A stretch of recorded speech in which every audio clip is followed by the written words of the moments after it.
ہلدی کھیلنے میں، آپ لیمو کھیلنے میں، کہیں لڑکیوں کے ساتھ عورتوں کے ساتھ بے تکلف ہو گئے، خلط ملط ہو گیا، ایک حرام کام آپ نے کیا، اور ایسا رسم جائز نہیں۔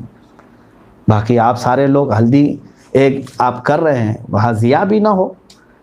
آپ اگر ہلدی چہرے وغیرہ پہ گورے ہونے کے لیے لگاتے ہیں تو خوب لگائیں۔ یہ دیکھنے کو ملتا ہے جتنی باتیں ہیں وہ سب شادی سے پہلے ہی کی ہیں۔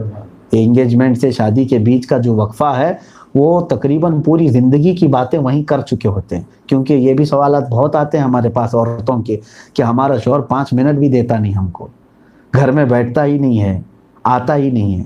تو میں نے یہی کہا یہ صاحب جتنا بات کرنا تھا وہ تم سے انگیجمنٹ کے بعد کر چکا ہے، اب کیا کرے گا بیچارہ۔ ہاں جنہوں نے بات نہیں کیا اللہ تبارک و تعالیٰ ان کے دلوں میں محبت رکھے۔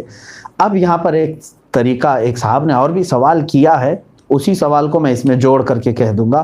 آج کل کیونکہ کمیونیکیشن بڑھ چکی ہیں تو جب انگیجمنٹ ہو جائے، سوال انہوں نے کیا دولہا انگیجمنٹ اپنے سسر اور ان کے چند گواہوں کے سامنے نکاح کر لے اور یہ کہہ دے کہ قبول ہے تاکہ آگے چل کر کے اپنی ہونے والی دلہن سے بات کر سکے، تو کیا یہ جائز ہے؟ بالکل یہ بہت اچھا طریقہ ہے۔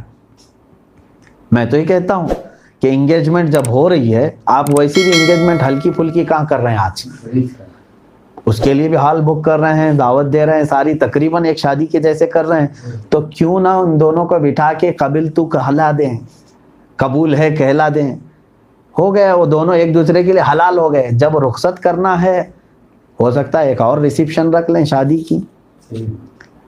یہ اگر 2 گواہ وہاں پر موجود ہیں، اب سسر ہو یا نہ ہو ضروری نہیں ہے، لیکن آپ کے اور آپ کی بیوی کے درمیان 2 گواہ ہیں وہاں پر انگیجمنٹ کے وقت، اور لوگ جان بھی رہے ہیں، اسی وقت اگر ایجاب و قبول ہو گیا تو وہ نکاح ہی ہو گیا۔ اس کے بعد آپ کھل کر کے بات کرو، آپ کی بیوی ہے، وہ شرعی بات کر سکتے، آپ صبح بات کرو، دوپہر میں بات کرو، رات میں بات کرو، کل بات کرو۔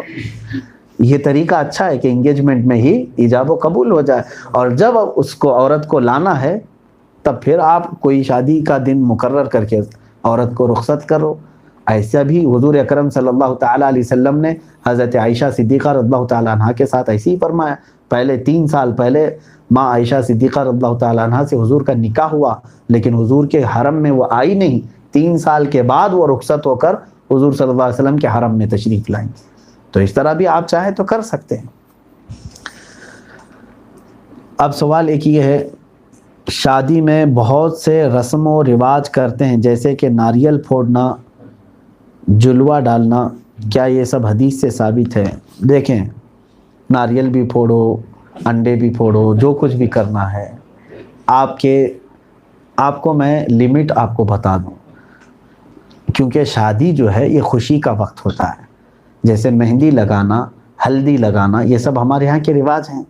یہ ضروری نہیں کہ پوری دنیا میں ہلدی لگ رہی ہوں، ہمارے علاقے میں ہوتی ہیں، ہندوستان میں پھیلی ہوئے ہیں۔ شریعت ایسی کسی بھی رسم کو منع نہیں کرتی جو قرآن و حدیث سے نہ ٹکرا رہی ہو۔ بات سمجھ میں آ رہی؟ خوشی آپ کے لیے جائز ہے، بس اتنا دیکھیں کہ شریعت کے خلاف کوئی چیز تو نہیں جا رہی۔ ہاں، ہلدی کھیلنے میں، آپ لیمو کھیلنے میں، کہیں لڑکیوں کے ساتھ عورتوں کے ساتھ بے تکلف ہو گئے، خلط ملط ہو گیا، ایک حرام کام آپ نے کیا، اور ایسا رسم جائز نہیں۔ باقی آپ سارے لوگ ہلدی ایک آپ کر رہے ہیں، وہاں ضیاء بھی نہ ہو۔ آپ اگر ہلدی چہرے وغیرہ پہ گورے ہونے کے لیے لگاتے ہیں تو خوب لگائیں، سارے ایک دوسرے کو لگا لیں، اس رسم میں کوئی وہ نہیں، شریعت اس کو منع نہیں کر رہی ہے۔ اسی طرح سے اب یہ جلوے کی بات ہے، جلوہ کیا چیز ہے؟ وہی جو رخصتی کے وقت جو عورتیں گیت گاتی ہیں، یہ کوئی حرج نہیں۔ پہلے مجھے وہ شعر سننا پڑے گا کہ عورتیں گاتی کیا ہیں، مطلب اگر وہ کوئی کفریہ باتیں نہیں کہتی ہیں، حرام باتیں نہیں کہتی ہیں تو خوب وہ گائیں، کوئی مسئلہ نہیں۔ کیونکہ عرب میں بھی رواج تھا کہ جب دلہنوں کو رخصت کیا جاتا تھا تو آس پڑوس کی جو سہیلیاں ہوتی تھیں وہ گنگناتی تھیں، اور حضور پاک صلی اللہ علیہ وسلم نے اس کی اجازت عطا فرمائی، کیونکہ وہ خوشی کا دن ہے۔ بلکہ اللہ کے حبیب صلی اللہ علیہ وسلم نے فرمایا اعلنوا النکاح واضربوهن بالدفوف، نکاح کا اعلان کرو اور اس وقت جو ہے دف بجا کر کے آواز سے لوگوں کو بلاؤ، چھپ کر کے نکاح نہیں ہوتا۔ تو دف بجانے کی اجازت جب ہے تو یہ خوشی شریعت کی لمٹ میں ہے۔ شریعت کے حدود میں. تو میں نے ہر ایک، اب کیا کیا میں رسم و رواج آپ کو بتاؤں کہ بہت ساری جگہوں پر وہ ہے، یہ ہے، یہ ہے. ایک فارمولہ بتا دیا کہ کوئی ایسا رسم جس میں حرام کاری ہو رہی ہو اس سے بچیں، باقی کوئی بھی خوشی آپ کر سکتے ہو کریں. حرام کاری جیسے اجنبی مرد کا اجنبی عورتوں سے ایک دوسرے کو مل جانا، خلط ملط ہونا، ناچنا ڈانس کرنا، یا حرام چیزوں کی گنگنانا جیسے گانوں پر رقص ہوتا ہے، یہ تمام چیزیں اگر نہیں ہیں تو سارے رسم و رواج شادی میں جائز ہیں، کوئی حرج نہیں. اور سوال ہے کیا نکاح کے لیے بنا داڑھی والا انسان کی گواہی لے سکتے ہیں؟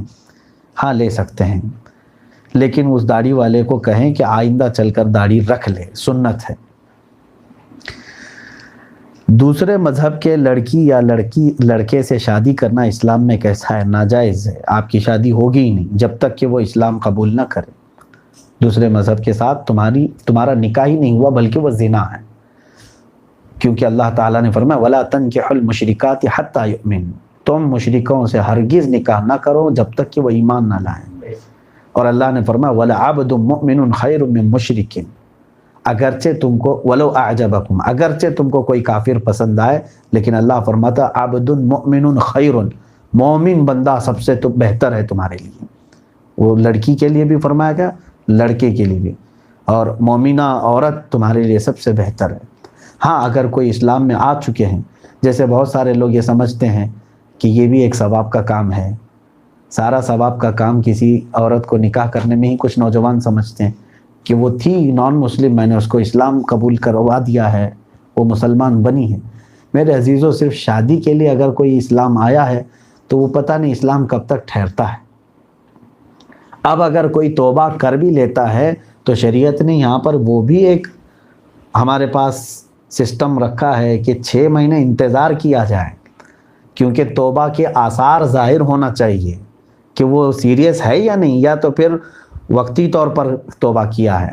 تو اگر کوئی اسلام بھی لایا ہے تو اس کو 6 مہینے انتظار کریں، اور چاہیں تو اس کے بعد نکاح کر لیں. سوال یہ ہے اگر دولہا جہیز نہ لے اور مہر بھی ایسا دے کہ ہونے والی زوجہ کو اتنے سورے یاد کروائے گا اور دلہن بھی اس چیز سے راضی ہے، تو ایسا مہر کیسے ادا کیا جائے؟ کیونکہ مہر شادی سے پہلے ادا کرنا ہوتا ہے. حدیث پاک میں اس کا ذکر تو ہے. حضور اکرم صلی اللہ علیہ وسلم کے پاس ایک خاتون آئی، یہ ابھی حدیث ہم نے ابھی پڑھی. انہوں نے کہا کہ میرا نکاح آپ چاہیں تو کر لیں. حضور صلی اللہ علیہ وسلم نے توجہ نہیں فرمائی. محفل میں بیٹھے ہوئے ایک صحابی تھے، انہوں نے کہا یا رسول اللہ صلی اللہ علیہ وسلم، اگر آپ رغبت نہیں رکھتے تو مجھے نکاح کروا دیں. اللہ کے حبیب صلی اللہ علیہ وسلم نے فرمایا ٹھیک ہے، تمہارے پاس کچھ مہر ہے دینے کے لیے؟ انہوں نے کہا میں غریب ہوں، کچھ بھی نہیں ہے. کہا جاؤ ایک انگوٹھی اگر مل جائے تم کو، لوہے کی انگوٹھی ہو تو لے آؤ، مہر میں کچھ تو دینا ہوگا. انہوں نے کہا میرے پاس لوہے کی انگوٹھی تک بھی نہیں. سب چلے گئے محفل میں. حضور اکرم صلی اللہ علیہ وسلم نے اس صحابی سے پوچھا حل معک من القرآن، کیا تمہارے پاس تم کو قرآن کی کوئی سورہ یاد ہے؟ انہوں نے کہا ہاں کذا و کذا، یہ سورتیں یاد ہیں. کہا جاؤ اس خاتون کو وہ سورتیں یاد کراؤ، یہی تمہارا مہر ہے. تو قرآن کی تعلیم کو حضور صلی اللہ علیہ وسلم نے مہر مقرر فرمایا.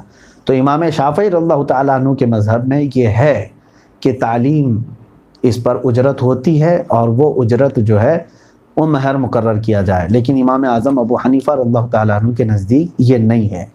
مہر ہمارے ہاں کوئی قیمت والی چیز ہی ہونی چاہیے، اور کم سے کم مہر. سوال یہاں پر یہ بھی ہے اقل مہر کیا ہے، کم سے کم کتنا دینا چاہتا ہے، یعنی 1 روپے 2 روپے نہیں. شریعت میں کم سے کم مہر کی مقدار 10 درہم ہے. 10 درہم فی زمانہ کتنا ہوتا ہے؟ 3 گرام 265 ملی گرام چاندی. 3 گرام چاندی 3.265. سمجھ میں آ گیا؟ یہ چاندی اتنا جو ہے 1 درہم کی مقدار ہے. یہ 1 درہم چاندی 3 گرام 265 ملی گرام کی ہوتا ہے 1 درہم. اب 10 درہم آپ حساب کر لیں، تقریباً وہ 32 گرام چاندی اور 659 ملی گرام، تقریباً 32 گرام اور 659 ملی گرام چاندی، یہ اقل مہر ہے. ابھی مارکیٹ میں کیا چل رہا ہے اس کا وزن آپ سونار سے معلوم کر سکتے ہیں. چاندی 32 گرام کتنی ہوتی ہے, وہ سب سے کم مہر ہے, اس سے کم مہر رکھنا جائز نہیں.